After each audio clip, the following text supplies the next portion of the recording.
The rain hadn't stopped for 3 days. I could hear it drumming against the cracked window of my apartment, a relentless rhythm that matched the pounding in my head. My shift at St. Catherine's Hospital had ended 2 hours ago, but the exhaustion clung to me like a second skin, heavy, suffocating, impossible to shed. I peeled off my scrubs, the fabric damp with sweat and something I didn't want to identify, and tossed them into the overflowing hamper. "Mommy, I'm hungry." Lily's small voice cut through the sound of the rain. She stood in the doorway of our tiny bedroom, her blonde curls matted against her forehead, clutching the stuffed rabbit I'd found at a thrift store last month. At 4 years old, she already knew not to ask for much. That broke something in me every single day. "I know, baby. Give me 5 minutes, okay?" I forced brightness into my voice, though my bones ached with a weariness that went deeper than physical fatigue. 5 minutes to become human again. 5 minutes to pretend I wasn't drowning. The apartment smelled of mildew and the neighbors cooking, garlic and something burnt. Our building sat in the worst part of downtown, where sirens were as common as birdsong and the elevator had been broken for 6 months. But it was ours. Barely. The eviction notice taped to our door last week reminded me just how tenuous that claim was. I splashed cold water on my face, watching it swirl down the rust-stained sink. 26 years old, and I looked 40. Dark circles carved shadows beneath my eyes. My cheekbones stood out too sharply, the result of too many skipped meals so Lily could eat. When had I become this hollow version of myself? The knock came at exactly the wrong moment. Jarring, urgent, completely unlike the lazy rap of our superintendent or the hesitant tap of neighbors asking to borrow something. This was different. Commanding. The kind of knock that expected an answer. I glanced at the clock. 11:47 p.m. Nothing good happened at 11:47 p.m. in this neighborhood. "Stay in the bedroom, Lily," I called, my voice sharper than I intended. I saw her eyes widen before she disappeared behind the door, and guilt twisted in my stomach. But fear was stronger. The knocking came again, harder this time. I grabbed the baseball bat I kept beside the door. A laughable defense, but it was all I had, and peered through the peephole. A man stood in the hallway, but the fisheye lens distorted him into something almost monstrous. Tall, broad-shouldered, wearing what looked like an expensive suit, completely incongruous with our crumbling building.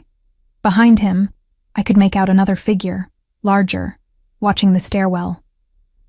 "I need help." His voice carried through the door, accented, Italian maybe, and rough with something I recognized from my years working in the ER, pain. "Please, my children. Children." The word sliced through my caution like a scalpel. I'd seen too much, lost too much to ignore that word. Against every instinct of self-preservation, I unlocked the door. The man nearly collapsed into the doorframe and I saw it immediately. The blood. It soaked through his white shirt, dark and spreading, originating from somewhere beneath his left arm. His face was pale, carved from marble and just as cold, except for his eyes. Dark eyes that burned with something between desperation and command. But what stopped my heart were the bundles he carried. 2 infant car seats, one in each arm despite the obvious agony the movement caused him. Inside, swaddled in blankets that probably cost more than my monthly rent, 2 babies slept. Identical, perfect, impossibly small. He swayed, and I moved without thinking, grabbing his elbow to steady him. His skin was cold, clammy, shock. He was going into shock. Inside, now. My nurse training overrode everything else. I helped him stumble into my apartment, kicking the door shut behind us. The second man, his guard, I realized, started to follow, but the injured man raised one hand in a sharp gesture that stopped him cold. "Marco stays outside," he said, his voice brooking no argument, despite the way his breath came in shallow gasps. I didn't have time to question it. I cleared the couch with one sweep of my arm, sending Lily's coloring books and my nursing textbooks cascading to the floor. He lowered himself carefully, never once jostling the car seats. Even in agony, his first priority was those babies.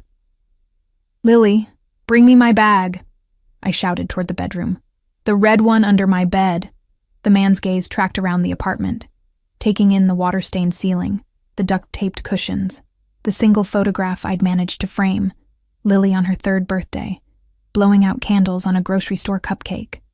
When his eyes returned to mine, I saw something flicker in them: assessment, calculation, a predator's awareness even in weakness. "You're a nurse," he stated. Not a question. "Yes." "Now stop talking and let me see where you're bleeding from." I'd already grabbed scissors from my bag, cutting away his shirt without ceremony. The fabric was silk, I noted distantly. Hand-stitched. The kind of garment that cost thousands. The wound was a through-and-through gunshot, missing the lung by centimeters. Lucky. Impossibly lucky. But he was losing blood fast, and the exit wound in his back looked worse than the entry. "You need a hospital," I said, already packing the wound with gauze from my kit. "This is beyond—" "No hospital." His hand shot out, gripping my wrist with surprising strength. "No police, no questions." I should have pushed him out the door then. Should have called 911 and protected my daughter from whatever darkness this man carried with him. But those babies, they couldn't have been more than 2 months old. Slept on, oblivious to the blood and danger surrounding them. "Who shot you?" The question slipped out before I could stop it. His laugh was bitter, cut short by a wince of pain, someone who forgot the price of betrayal. He released my wrist, his fingers leaving pale imprints on my skin. "Can you help me or not?" I looked at Lily, who stood frozen in the doorway, clutching my medical bag. Her eyes were huge, terrified. Then I looked at the babies, so small and vulnerable. Finally, I looked at him, this stranger who'd brought violence to my doorstep, who smelled of expensive cologne and gunpowder, whose presence filled my shabby apartment like smoke. "I can stabilize you," I heard myself say, "but you need antibiotics, proper sutures, monitoring for infection. I have a doctor who will handle that. Tomorrow. Tonight I just need to not bleed to death in front of my sons." Something raw flickered across his face, so fast I almost missed it. Vulnerability. Fear. Love. It was the love that decided me. I worked quickly, efficiently, falling into the rhythm of emergency care.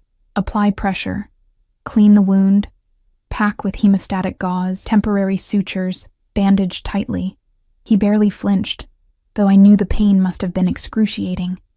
Instead, he watched me with those dark, unreadable eyes, and I felt the weight of his attention like a physical thing. "What's your name?" he asked, as I wrapped the final bandage around his torso. I hesitated. Giving him my name felt like handing over something I couldn't get back. But he'd already seen where I lived, seen my daughter, invaded every corner of my carefully guarded privacy. "Emma," I said finally. "Emma Reeves. Emma." He repeated it slowly, like he was tasting the syllables. "I am Dante. Dante Salvatore." The name meant nothing to me then. I was too focused on checking his pulse, monitoring his color, making sure he wasn't about to crash despite my makeshift treatment. But I felt him watching me, studying me with an intensity that made my skin prickle. "The babies," I said, needing to break the silence. "Their mother. Dead." The word was flat, final. 6 weeks ago. Complications from the birth. My chest tightened. I knew that grief. Had lived it myself when Lily's father walked out 3 weeks after she was born. Different circumstances, same devastating loneliness. One of the babies stirred, making a small mewling sound. Without thinking, I moved to the car seat, unbuckling the tiny boy and lifting him carefully. He was warm and perfect, smelling of baby powder and milk. My arms remembered this weight, this precious fragility. "His name is Luca," Dante said softly. "His brother is Matteo. They're beautiful." The words caught in my throat. I rocked Luca gently, and he settled back into sleep, his miniature fist curling against my collarbone. When I looked up, Dante was watching me with an expression I couldn't decipher. Hunger, maybe, or recognition. Something that made me feel suddenly, acutely aware of how thin my tank top was. How exposed I was in my own home with this dangerous stranger. "You're good with him," he observed. "You have experience." "I have a daughter, Lily. She's 4, the father. Gone." I made my voice hard, unwilling to revisit that particular wound. It's just us. Something shifted in the air between us then. Some unspoken understanding. We were both alone, both struggling, both doing whatever it took to protect the children who depended on us, except his silk shirts and armed guards suggested his struggles looked very different from mine. "I need to go," he said, but made no move to stand. Blood had already started seeping through the fresh bandages, but I find myself temporarily incapacitated. "You can't go anywhere like this. You'll rip the sutures before you make it down the stairs." "Then what do you suggest?" There was amusement in his voice now, threading through the pain.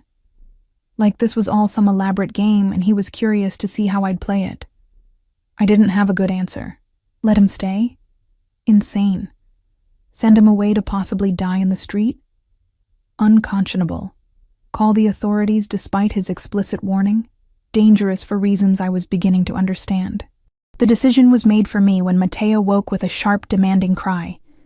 Then Luca joined in, and suddenly my tiny apartment was filled with the sound of hungry babies who didn't care about gunshots or danger or the surreal situation unfolding around them.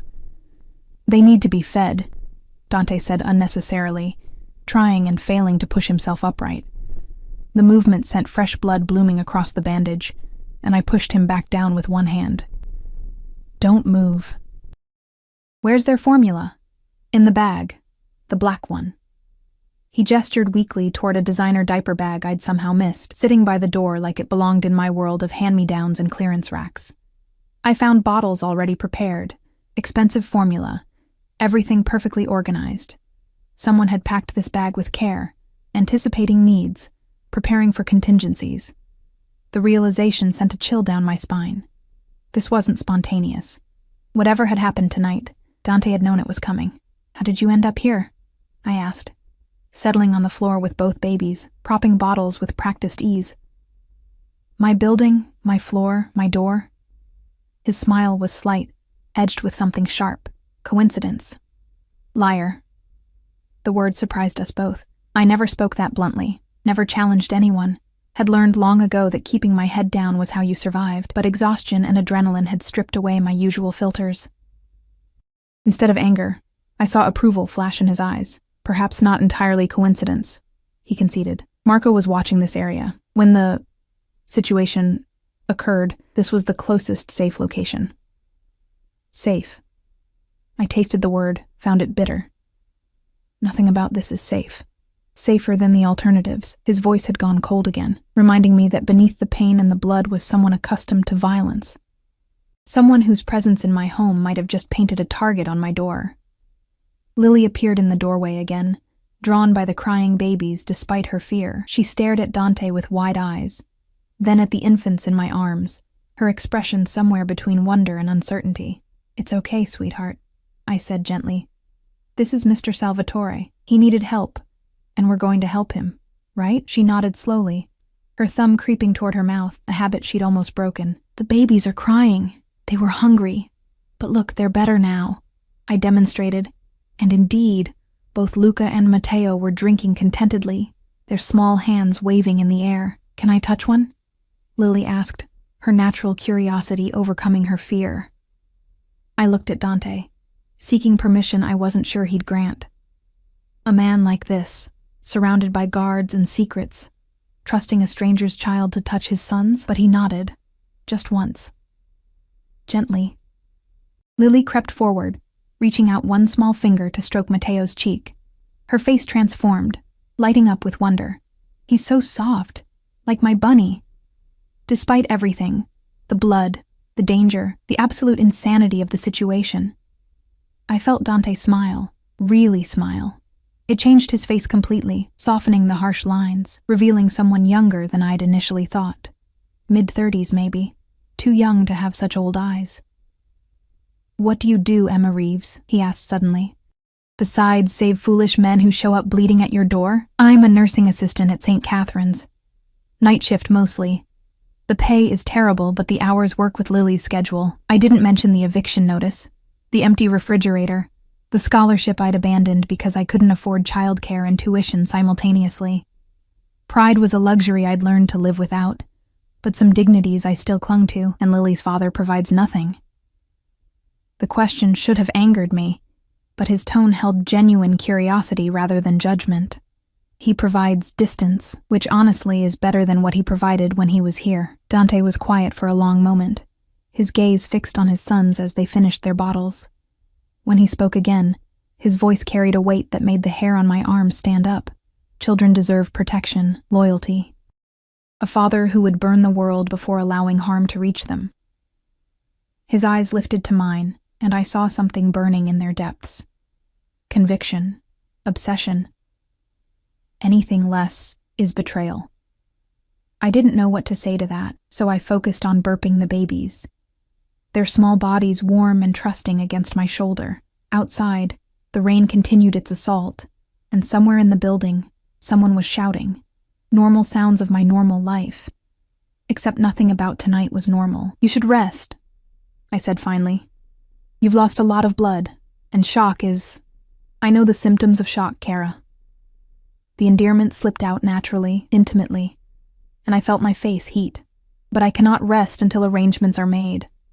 Arrangements? For safety, for protection, for ensuring tonight's mistakes aren't repeated. He reached for a phone I hadn't noticed, sleek and expensive, and I heard him speaking rapid Italian to whoever answered. The conversation was brief, but I caught enough to understand. Men were coming. A car was being sent. Things were being handled. When he hung up, he looked at me for a long moment. Really looked, like he was memorizing every detail, my tangled hair, my cheap clothes, my bare feet on the worn carpet. I felt exposed, seen in a way that terrified and thrilled me simultaneously. "You will be compensated for tonight," he said, generously. "I don't want your money." The words came out more forcefully than I intended. "I helped because you needed help.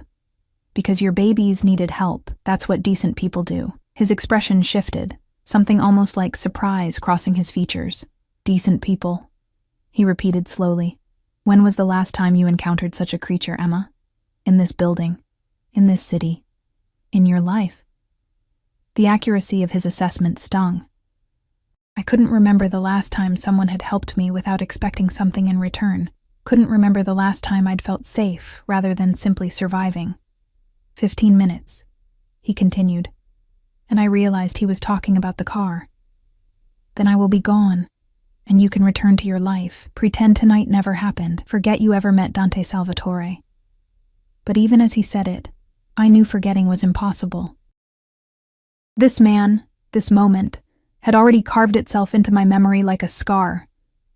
Permanent, indelible, marking the before and after of my existence.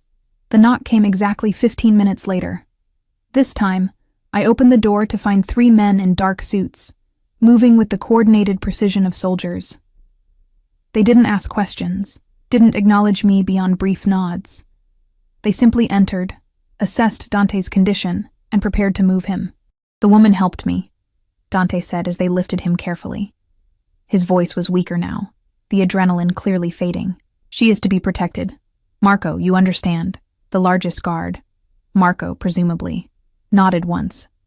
"See, boss." "Boss." The word settled over me like ash. They carried him toward the door, the babies secure in their car seats, and I thought that would be the end of it. A strange, violent chapter closed. But at the threshold, Dante stopped them with a gesture. "Emma." He looked back at me, and in his eyes I saw something that made my breath catch. Promise. Warning. Possession. We will see each other again, soon.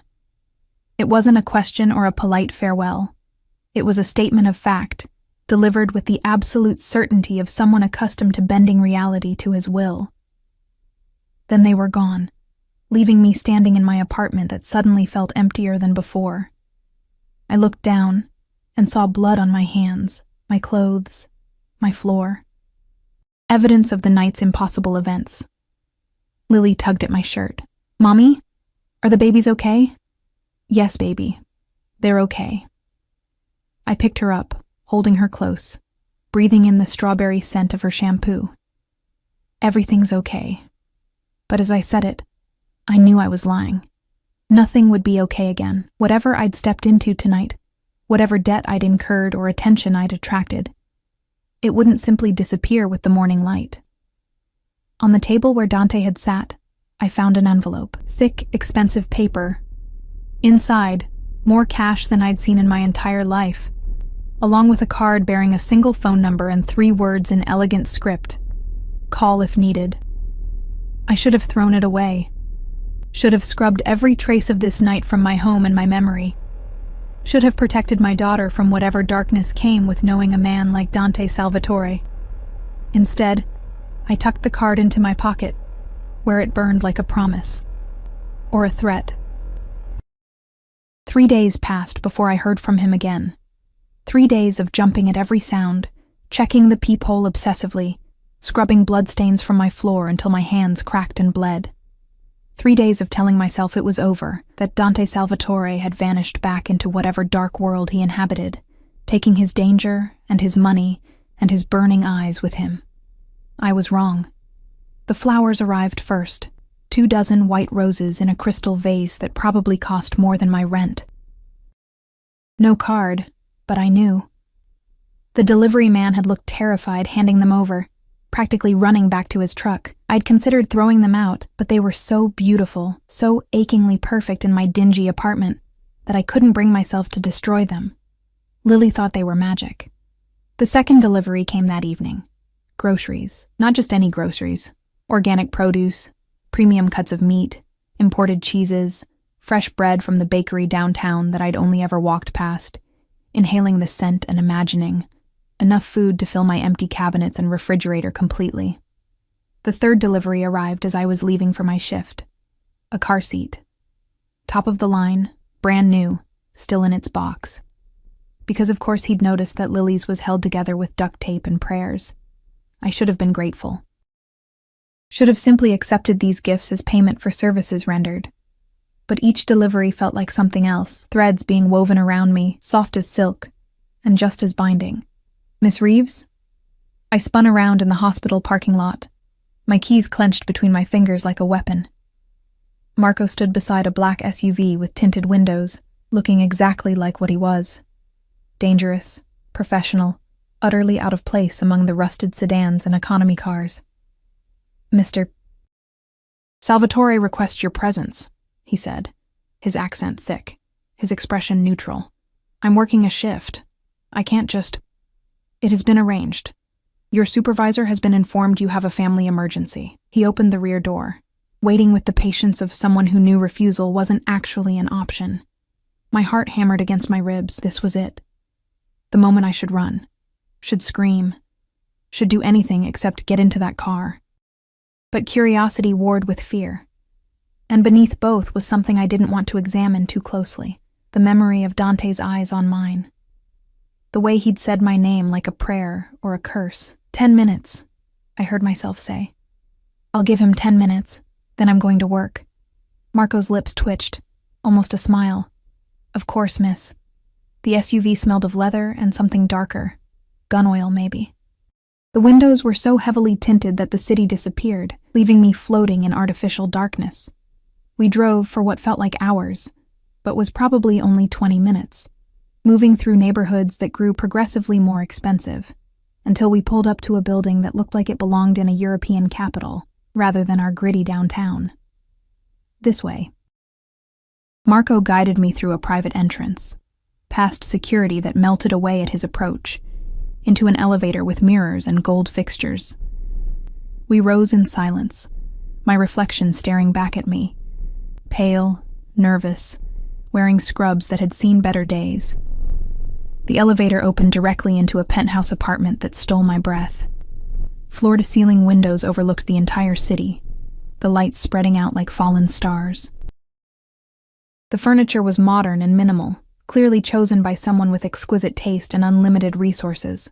Art hung on the walls, real art, the kind I'd only seen in museums. Everything was pristine, perfect, utterly inhuman in its beauty, except for the baby toys scattered across the expensive rug. "Emma."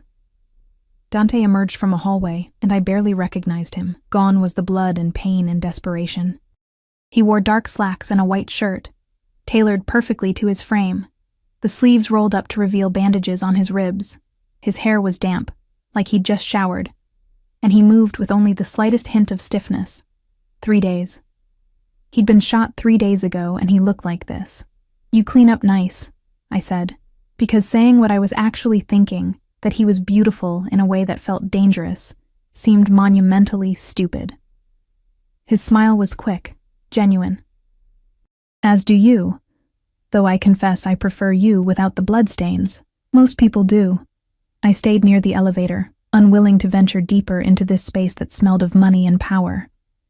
"Marco said you wanted to see me. I'm here. What do you want?" Direct. I appreciate that. He moved to a bar cart, poured amber liquid into 2 crystal glasses. "Whiskey?" "I'm working in an hour." "Then you have time for 1 drink." He crossed the space between us, invading my personal bubble with the confidence of someone who'd never been told no. Up close, I could see the shadows under his eyes, the tightness around his mouth that spoke of pain he was carefully masking. "Please, Emma. Sit. I promise I don't bite." The lie was transparent, but I found myself accepting the glass, sinking into a chair that probably cost more than my car. The whiskey burned going down, warming me from the inside. "The gifts," I started, "were inadequate, I know. But it's difficult to find appropriate thank you presents for the woman who saved your life at midnight while wearing pajamas covered in cartoon cats." Heat flooded my face. Of course he'd noticed my ridiculous sleep shirt. "You didn't need to send anything. I told you I don't want payment, and I told you that you would be compensated." His voice hardened slightly, revealing the steel beneath the charm. "What you want, Kara, is not always relevant to what you will receive." The words should have angered me, but instead they sent a shiver down my spine that had nothing to do with fear. This man was used to being obeyed, to arranging the world according to his desires, and somehow I'd become part of that world. "The babies," I said, desperate to shift focus. "Are they okay? Did you see a real doctor?" His expression softened immediately. "They are perfect. Healthy. Growing too fast, if I'm honest." "And yes, I saw a doctor, several actually, all of whom were horrified by your battlefield medicine but admitted it likely saved my life." "Battlefield medicine," I repeated. "That's one way to describe it. You did well under pressure, better than many trained professionals I've encountered." He settled into the chair across from me, close enough that I could smell his cologne, something woodsy and expensive that made me think of dark forests and older magics. "I find myself curious about you, Emma Reeves. Single mother, nursing assistant, living in a building that should have been condemned years ago. How does someone like you end up in such circumstances?" "Someone like me?" The question came out sharp. "Educated, capable, clearly intelligent." His gaze traveled over me, assessing. "You could work anywhere, do anything, yet you choose the night shift at a public hospital in the worst part of the city." "Choice implies options. I work where I can get hired, where the schedule works with Lily's needs, where they don't ask too many questions about gaps in my resume." I took another sip of whiskey, letting it fuel my courage. "Besides, I could ask you the same thing. How does someone end up getting shot while holding twin babies? That seems like a spectacular lapse in judgment." The temperature in the room dropped 10 degrees. Marco shifted behind me, and I realized belatedly that insulting Dante Salvatore was probably not conducive to a long, healthy life. But Dante laughed, a real laugh, surprised and delighted. "You're either very brave or very foolish, Emma. I haven't decided which. Foolish, probably. Brave people don't end up where I am." "Where you are," he repeated softly, "is in my home, drinking my whiskey, speaking to me with more honesty than anyone has dared in years. I find it refreshing." The air between us thickened, charged with something I couldn't name. His eyes held mine, dark and intense, and I felt pinned by that gaze like a butterfly to a board, examined, studied, claimed. A cry broke the moment. Matteo, if I was guessing correctly, his wail carrying from somewhere deeper in the apartment. Dante was on his feet immediately, and I saw him wince as the movement pulled at his injury. "Let me," I said, standing. "You shouldn't be. I'm fine. You're injured." And stubborn, apparently. I followed the sound of crying down a hallway lined with more expensive art, into a nursery that looked like something from a magazine. 2 cribs, a changing table, Shelves lined with books and toys, everything new, everything perfect, everything screaming of a father trying desperately to provide for his children. Matteo was red-faced and furious, his tiny fists punching the air. I lifted him carefully, checking his diaper, feeling his temperature, running through the diagnostic checklist that had become second nature. "Just hungry," I announced, spotting the bottles warming in a professional-grade sterilizer. "And probably lonely. Babies this age don't like being alone." The night nurse stepped out. "She'll be back." "You have a night nurse?" Of course he did. Men like Dante Salvatore didn't change diapers at 3 a.m. 2 nurses rotating shifts, a pediatrician on call, a nanny for daytime hours. He rattled off the list like he was defending himself. Everything they need, except their father. The words slipped out before I could stop them, and I saw his jaw tighten. "Their father," he said coldly, "is ensuring they grow up safe, protected.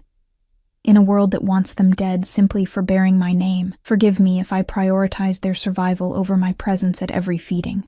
The bitterness in his voice caught me off guard. I settled into the rocking chair, offering Matteo his bottle, and watched Dante lean against the doorframe. A man who commanded armies but couldn't figure out how to comfort his own child.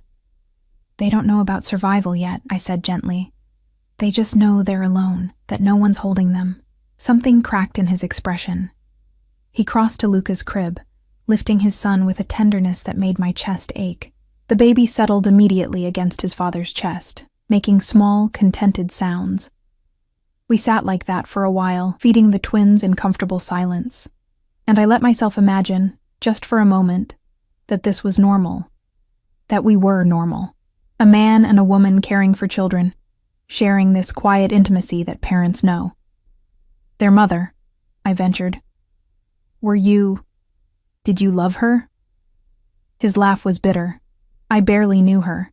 An arrangement between families, duty, not desire.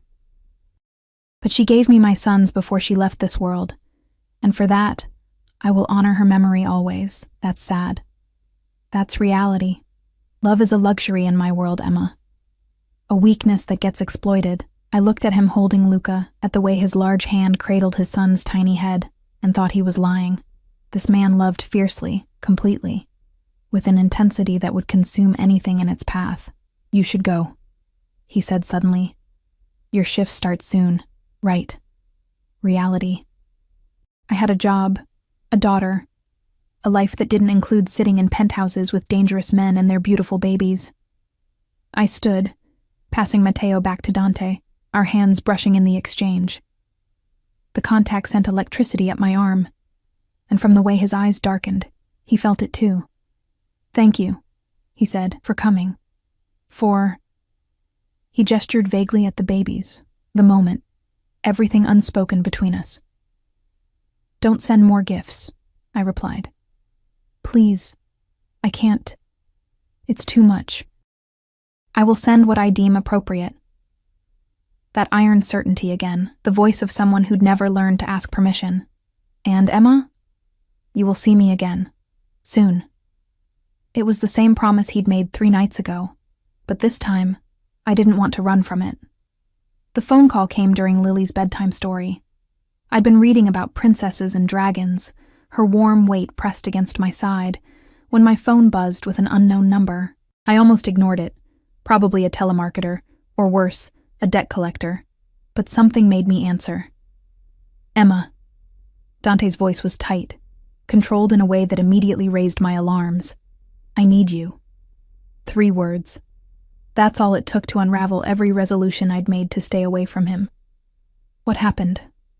Are the babies—" "The twins are fine. I am less so." A pause, then quieter. "Please." I would not ask if there was another option. 20 minutes later, Marco was at my door, and I was explaining to Mrs. Chen from next door that I had an emergency, pressing $40 I couldn't spare into her hand to watch Lily. The guilt of leaving my daughter gnawed at me, but Dante's voice had carried something I recognized from my years in the ER. Genuine fear. The SUV took us to a different building this time, older, tucked away in a neighborhood I didn't recognize. Marco led me through a service entrance, up narrow stairs, his hand hovering near his jacket in a way that told me he was armed. "What's going on?" I demanded. "Boss needs you," was all he said, but his jaw was tight, his movements more cautious than before. The apartment was smaller than the penthouse, sparsely furnished. A safe house, I realized. Somewhere to hide when hiding became necessary. And there was Dante, sitting on the edge of a bed, his shirt discarded, fresh blood seeping through bandages I recognized as my handiwork from days ago. "What did you do?" I was across the room before I'd decided to move, my hands already assessing the damage. The sutures had torn, probably from overexertion, and the wound showed early signs of infection. There was a situation. It required physical intervention. Physical intervention. I repeated his clinical words while cleaning the wound with supplies Marco silently provided. "You got into a fight less than a week after being shot. Are you trying to die?" "I was trying to protect my sons." His voice went deadly quiet. "Someone attempted to breach the penthouse security. They failed, but not before." He stopped, jaw clenched. "I handled it." The implication hung between us. He'd killed someone, maybe multiple someones, and he'd torn his wound doing it. "You have people for that," I said, forcing my hands to remain steady as I cleaned the infected tissue. This would hurt, and I had no anesthetic to offer. Guards, Marco, an entire arsenal probably. "Why would you?" "Because they are my sons." The words came out like a whip crack. "My blood, my responsibility. I will not cower in safety while others fight my battles." I understood that kind of love, the fierce, irrational certainty that you would burn the world before letting harm touch your child. I'd felt it the night Lily's father raised his hand to her, felt it when I'd packed our bags and left with nothing but the clothes on our backs. "This is going to hurt," I warned, preparing the antiseptic. "I know." His hand gripped the bed frame, knuckles white. "Do it." I worked as gently as possible, but I saw the pain ripple through him, saw sweat bead on his forehead. He never made a sound, just breathed through it with the discipline of someone intimately familiar with pain. "You need real antibiotics," I said, applying fresh bandages. "And rest. Actual rest, not whatever you're calling rest while you fight off assassins." They weren't assassins. They were thieves. Idiots who thought I was vulnerable. His hand shot out, catching my wrist as I reached for more gauze. "Look at me, Emma." I did, and wished I hadn't. His eyes were too intense, too knowing, seeing things in me I'd tried to hide even from myself. "Why do you help me?" he asked. "You gain nothing. You risk everything. Your safety, your daughter's safety. Yet you come when I call. Why?" "Because I was lonely. Because his babies needed someone. Because when he looked at me, I felt seen in a way I hadn't in years. Because I was apparently an idiot with a savior complex and terrible survival instincts. Someone has to keep you alive," I said instead. "Your sons need their father. Is that the only reason?" His thumb traced circles on my inner wrist, directly over my pulse. Could he feel it racing? "Because I think there's something else, something you're afraid to admit. I should go." But I didn't move. Couldn't move. Trapped by his proximity and the heat of his skin, and the dangerous pull I felt toward this man who represented everything I should avoid. "Stay." Not a command, despite his usual tone. A request. Almost a plea. "Just for a while. The twins are sleeping, and I find I don't want to be alone tonight." It was the vulnerability that undid me. This powerful, dangerous man admitting he needed company, needed comfort, needed something I could actually provide. 1 hour, I conceded. "Then I have to get back to Lily." He released my wrist, and I immediately missed the contact. I settled into the chair across from the bed, maintaining distance because getting closer felt catastrophic. "Tell me about her," Dante said. "Your daughter." So I did. I told him about Lily's obsession with dinosaurs, about how she arranged her stuffed animals by size every night before bed, about the way she hummed while coloring. Small details that probably bored him, but he listened like I was revealing state secrets. "She sounds remarkable," he said when I'd run out of stories. "Like her mother."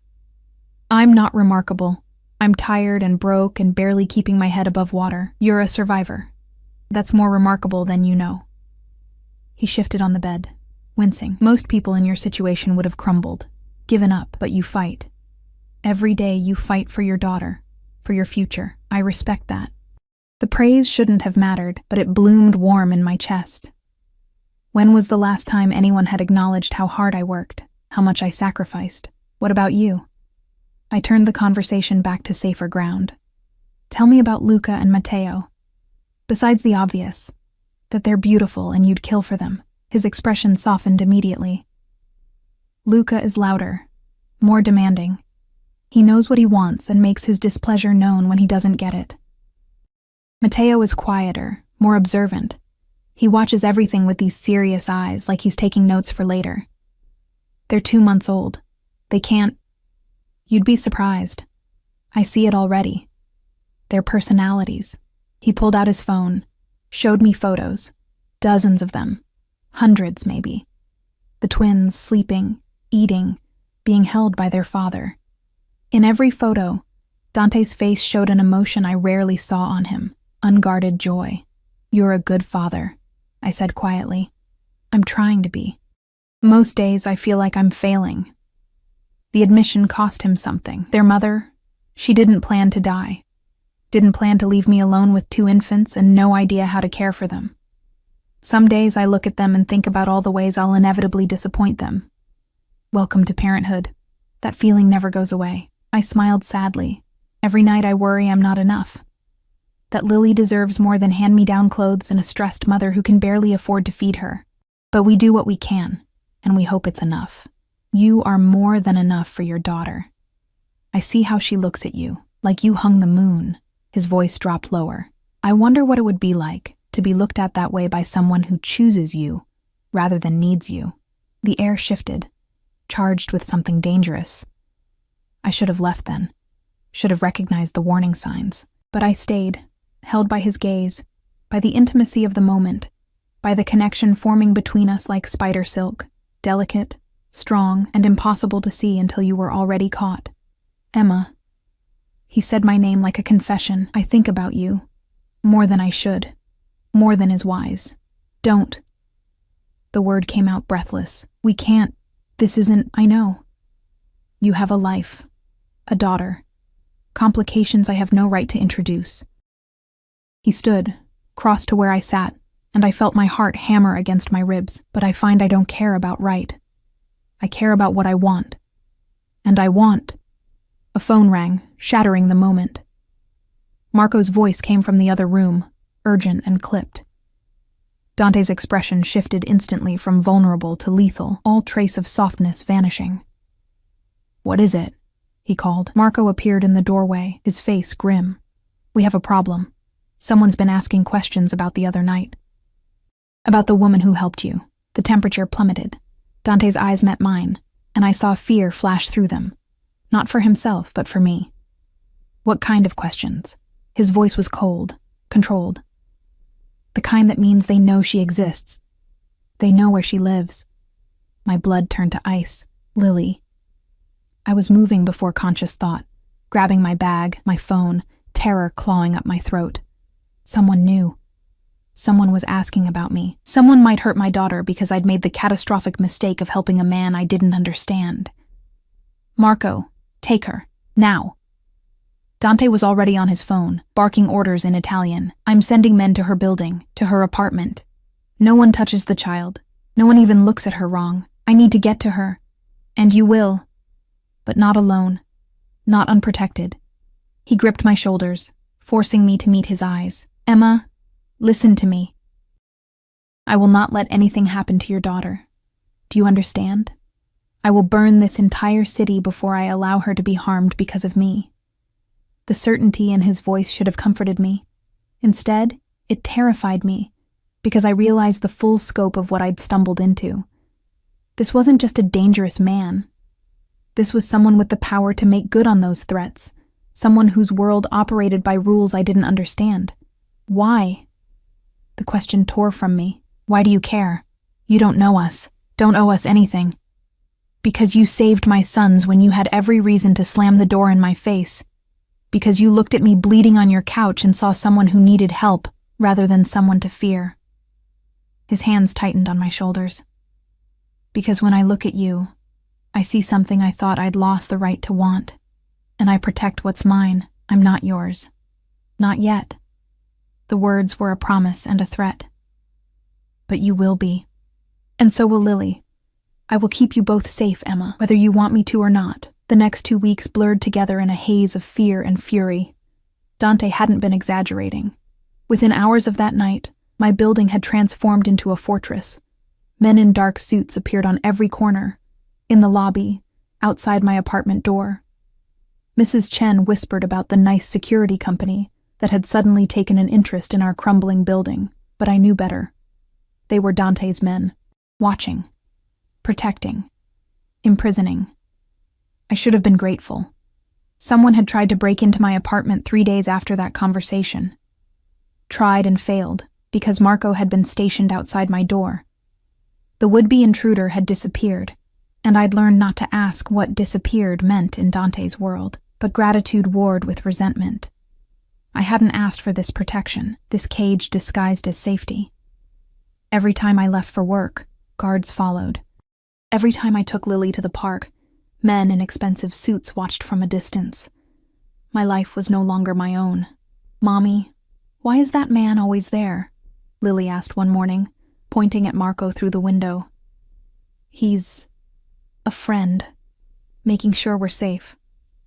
"Safe from what?" "From your mother's terrible decisions," I thought, but didn't say. "Nothing, baby, just being careful." The lie tasted bitter, but what was I supposed to tell her? That I'd saved a Mafia boss and now we were trapped in his orbit, pulled by a gravity I couldn't escape. I avoided Dante's calls, all 12 of them, ignored the texts asking about Lily, about me, about whether we needed anything. I threw away the gifts that kept arriving. Toys for Lily, gourmet meals, a new winter coat I'd been eyeing but couldn't afford. Each one felt like a chain being wrapped around us, beautiful and suffocating. But on the 14th day, he showed up at the hospital. I was halfway through my shift when I saw him in the corridor, flanked by Marco and another guard. He wore a dark suit that probably cost more than my annual salary, and despite the controlled chaos of the ER, people parted for him instinctively. Predators recognized predators, even in human form. "What are you doing here?" I hissed, pulling him into an empty examination room. The guards stayed outside, which somehow made it worse, more intimate, more dangerous. "You've been avoiding me," he said it matter-of-factly, like I'd committed some grievous offense. "I've been living my life. You should try it. Living without controlling every variable." "Someone tried to kill you, Emma. Forgive me for taking that seriously." "One person. One time. And your men stopped him. I'm grateful, truly, but I can't live like this. Lily can't grow up surrounded by armed guards and—" I gestured at him, at everything he represented. "This, whatever this is me keeping you alive." His voice went cold, hard. "This is me ensuring my enemies don't use you to hurt me. Do you know what they would do if they captured you? If they realized you matter to me? I don't matter to you. I'm just some random woman who helped you once." He moved faster than I expected, closing the distance between us, caging me against the examination table. His hands gripped the metal on either side of my hips, and suddenly I couldn't breathe, couldn't think, could only feel the heat radiating from his body. "Random," he repeated, his voice dropping to something dangerous. "You think I station my best men outside random apartments, send gifts to random women, lie awake at night thinking about random people? Dante, I dream about you, Emma, about your hands on my skin, about the way you looked holding my sons, about what it would feel like to strip away every wall you've built and make you admit you feel this too." My breath caught. I did feel it. This pull between us, magnetic and terrifying.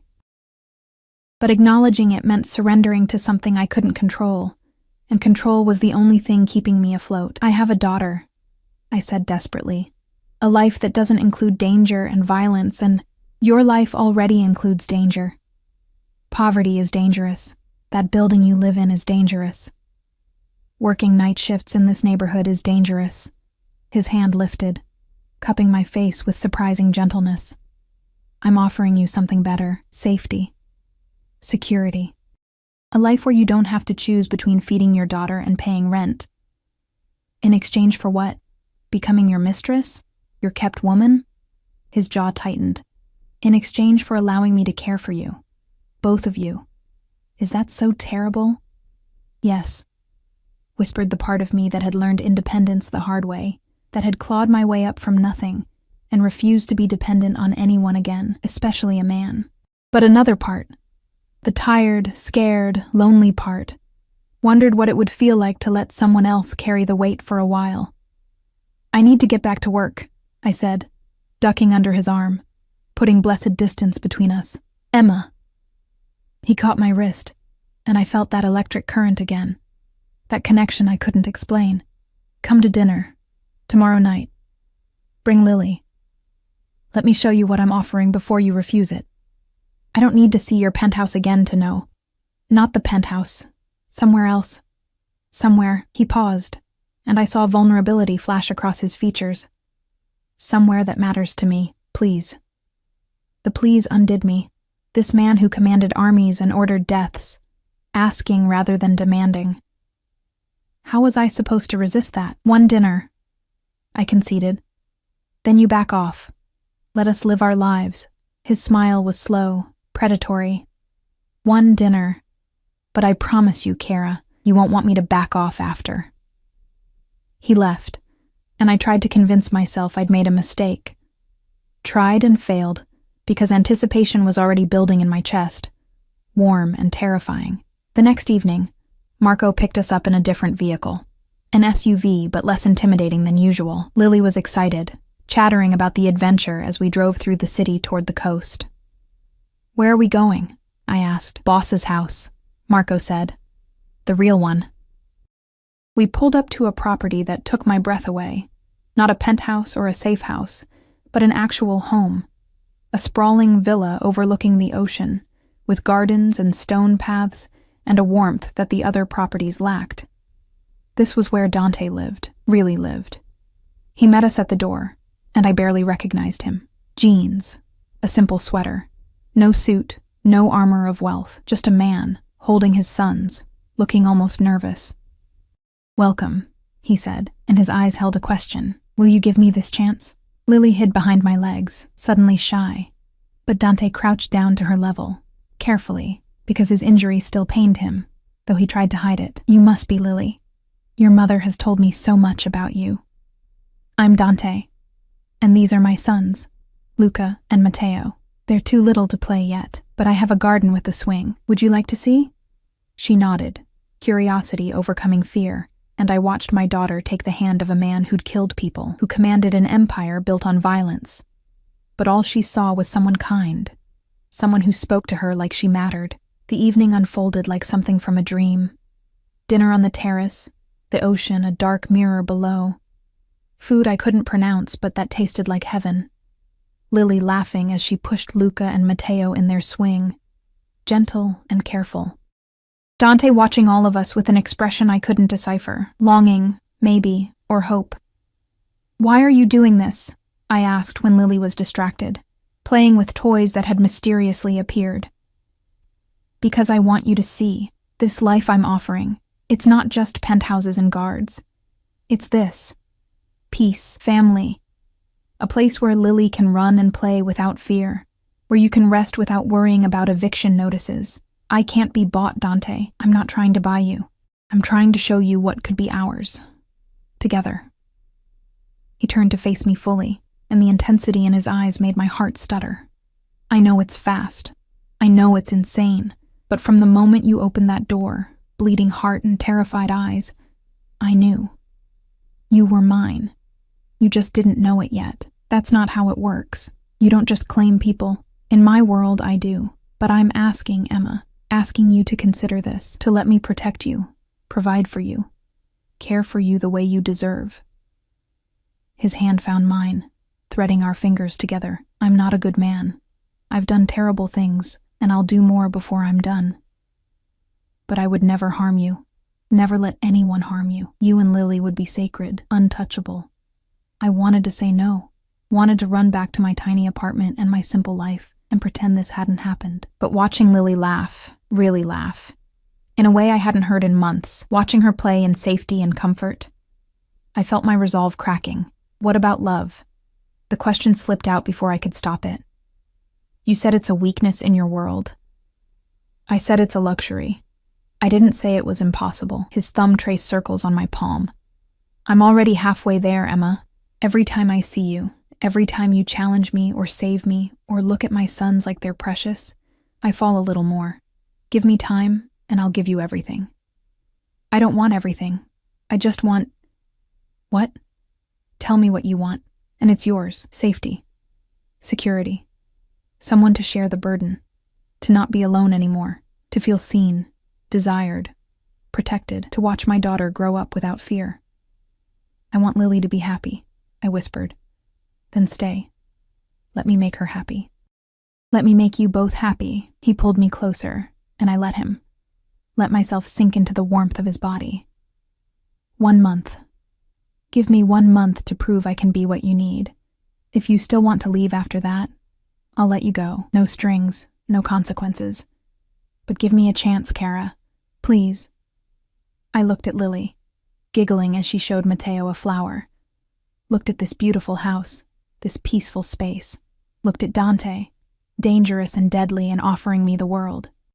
1 month, I agreed, and felt the last of my resistance shatter. But if this goes wrong, it won't. I swear to you, Emma, I will spend every day of that month showing you exactly how right this is. He kissed me then, soft and claiming. And I tasted promise on his lips, promise and possession, and something that felt dangerously like belonging. I was falling into an abyss, and I couldn't even bring myself to scream. The month passed like a fever dream. Dante kept his word with a precision that should have terrified me. He didn't rush, didn't push. Instead, he seduced us both, Lily and me.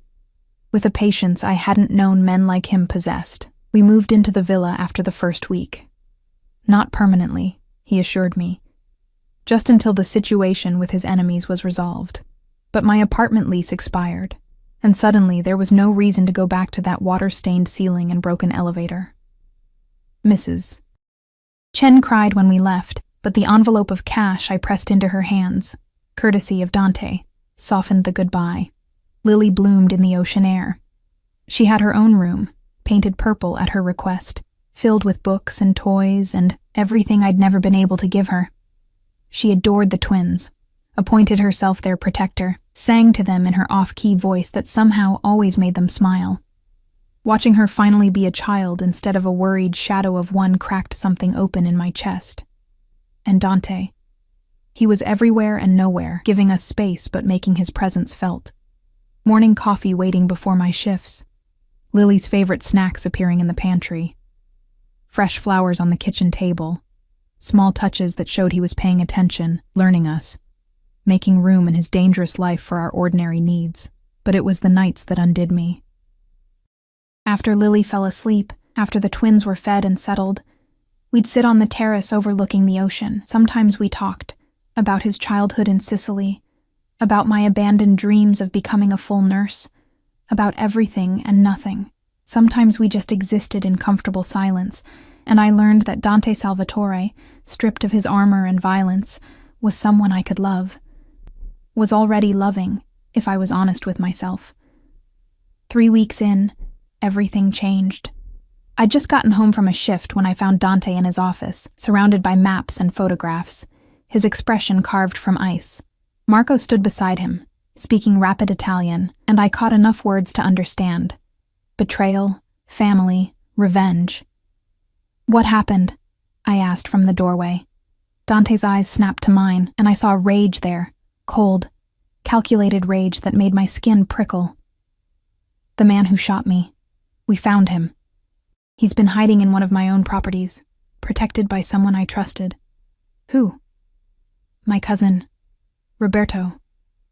The name came out like poison. He arranged everything. The attack, the theft, the attempt on you and Lily, all of it. So he could take my territory, my business, my sons. My blood turned to ice. The twins are safe.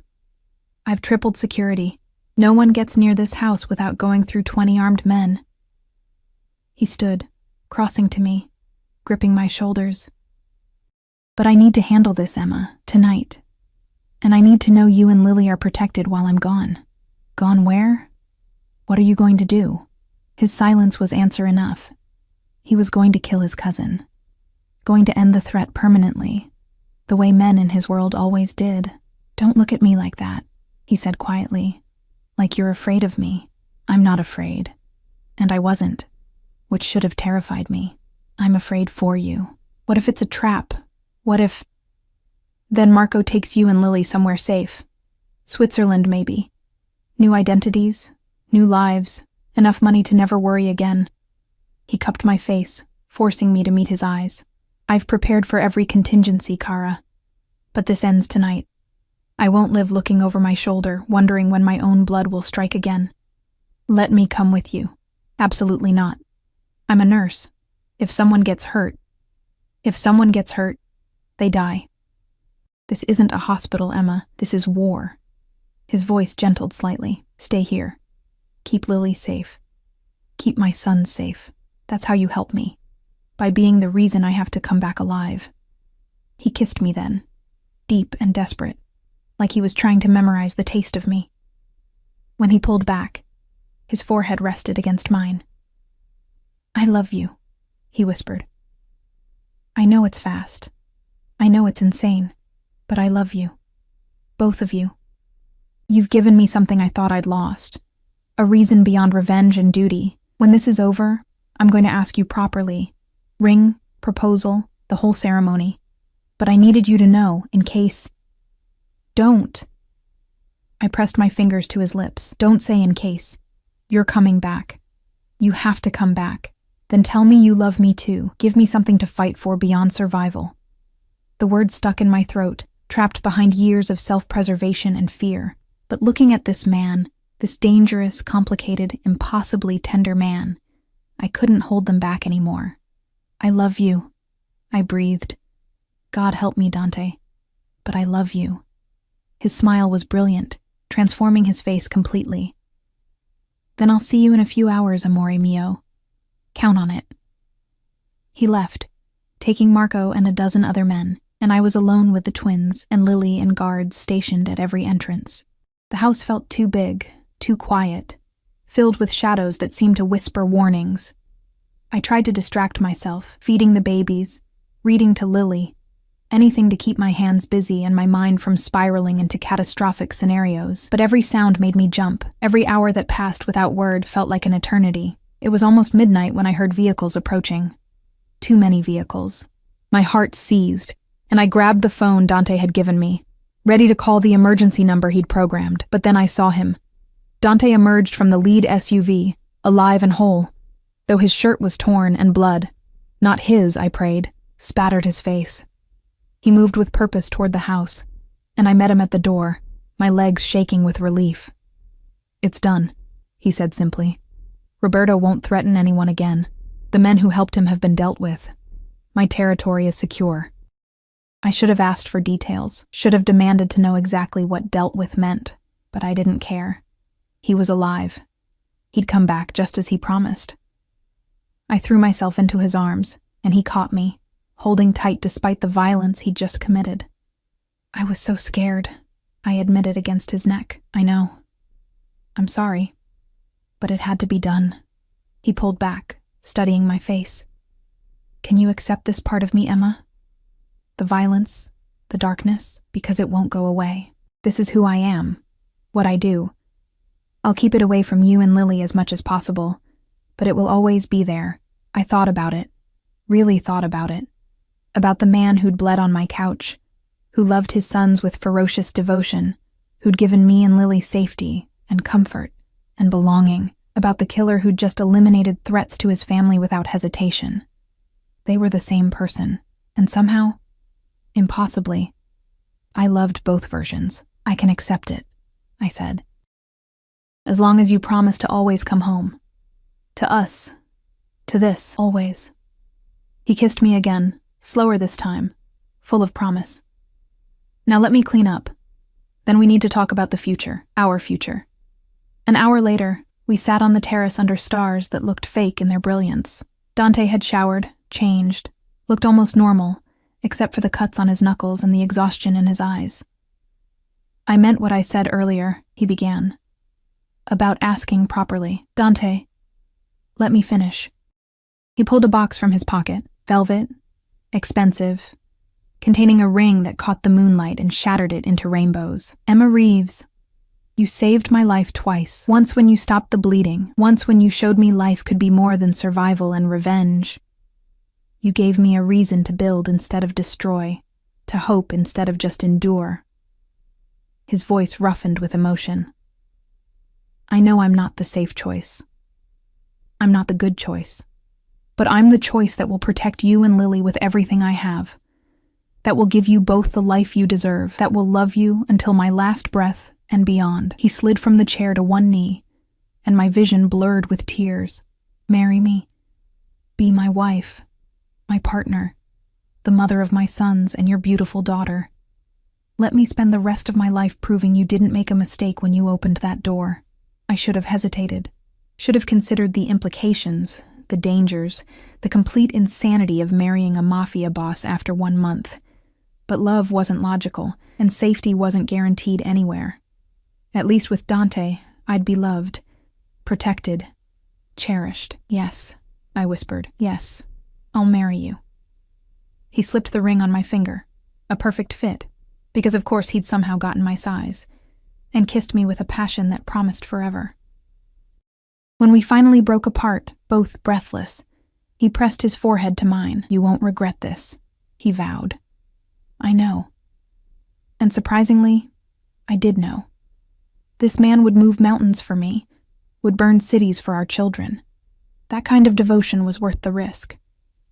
We married 3 weeks later, in a small ceremony at the villa. Just us, the children, a handful of Dante's most trusted men, and a priest who asked no questions. Lily served as flower girl, taking her duties seriously, scattering petals with careful precision. The twins watched from their carriers, dressed in tiny suits that made them look impossibly adorable. When Dante said his vows, promising to love, protect, and honor me in this life and whatever came after, I believed him completely, and when I promised the same, I meant every word. Our life together wasn't perfect. Dante's world occasionally intruded. Late-night phone calls, sudden security changes, men who came to the house with blood on their hands and desperation in their eyes. But he kept his promise, shielding Lily and me from the worst of it, creating a bubble of normalcy within the chaos. Lily thrived, starting school at a private academy where she made friends and discovered a love for science. The twins grew, Luca loud and demanding, Matteo quiet and observant, just as their father predicted. And me. I finished my nursing degree, started working at a private clinic Dante helped fund, finally achieving the dream I'd abandoned years ago. Sometimes, lying in bed with Dante's arms wrapped around me, I thought about that rainy night when everything changed, about the knock on my door that could have been my death sentence but instead became my salvation, about the choice to help a bleeding stranger that led to this beautiful, complicated, perfectly imperfect life. What are you thinking about? Dante murmured against my hair. That I'm glad I answered the door. His arms tightened around me. So am I, amore. Every single day, so am I. Outside, the ocean whispered against the shore, and inside, our children slept safely. The man who'd arrived at my door holding twins and bleeding from a gunshot now held me instead, his heart beating steady and strong beneath my palm. I'd found him shot and desperate, not knowing he was an Italian mafia boss, not knowing my life was about to change forever. But I'd learned something important.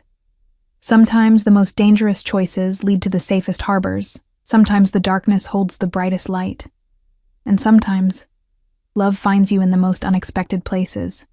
Bleeding on your doorstep, holding his children, offering you the world if you're brave enough to take it. I'd been brave enough, and I'd never looked back.